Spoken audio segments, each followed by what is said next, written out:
xilliyada shukaansiga qof kasta wuxuu muujiyaa dhaqamadiisa wanaagsan bal dadka qaarkood waxay jiraan dhaqamo aysan lahayn waxay aaminsan yihiin qaacido ah beena lagu soo xergeliyaa runna waa lagu dhaqaa su-aashu waxay tahay qof aan la dhaqmin sideen ku ogaan karaa shakhsiyadiisa iyo dhaqamadiisa dhabta ah afar qodob muhiim ayaa jirto iyo su-aalooyin loo baahan yahay xilliga shukaansiga inaad adeegsatid afartaa maxay tahay wax ka weydii yaraantiisa marxaladihiisa hore ee barbaarinta qaab nololeedka xilliga uu yaraa iyo wixii la mid ah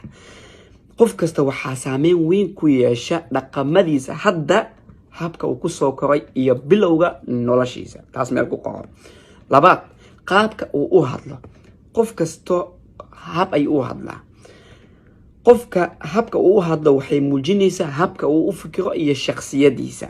haddii sheekadiisa oo dhan ay ku saabsan tahay dadka iyo hadaladood iyo hadallo maalayacni ah waxaa ka fahmaysaa qofka inuu ku mashquulsan yahay dadka un muhiimadiisa uusan raacanayn mustaqbal dheerna uusan ku gaarsiinaynin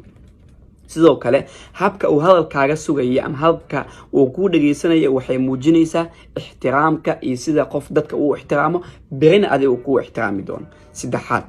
nolosha dhinac uu ka fiiriyo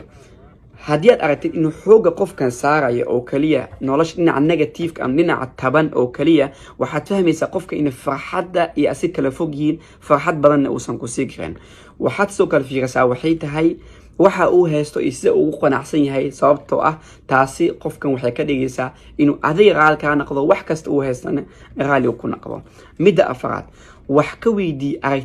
aragtiyadiisa dhinacyo kala duwan siyaasadda nolosha caadiga ah habdhaqanka dadka aragtiyada waxyaalaha dhaca iyo wixii la mid ah sababtoo ah waxaad fahmaysaa waxay tahay fikradihiisa iyo waxa maskaxdiisa yani ka guuxayo iyo cilmigiisa meesha uu gaarsan yahay anigu waxaan dhahaa badanaa waxay dhalinyarada aan kula taliyaa waxay tahay qofka ha weydiinin su-aal toos ah ha dhihin adiga ma xanaqdaa adiga cuntada ma jecesha waxaa dhahdaa waxay tahay ma jira qof aadan weliga cafinayn hadduu ku dhahaa uu kuu sheegay qofkaasi iyo sababta uu cafinayn waxaa ogaanaysaa qofkan xanaaqiisa dhibaatada loo geysto saameynta ku yeesha waxyaaba badan ogaanaysaa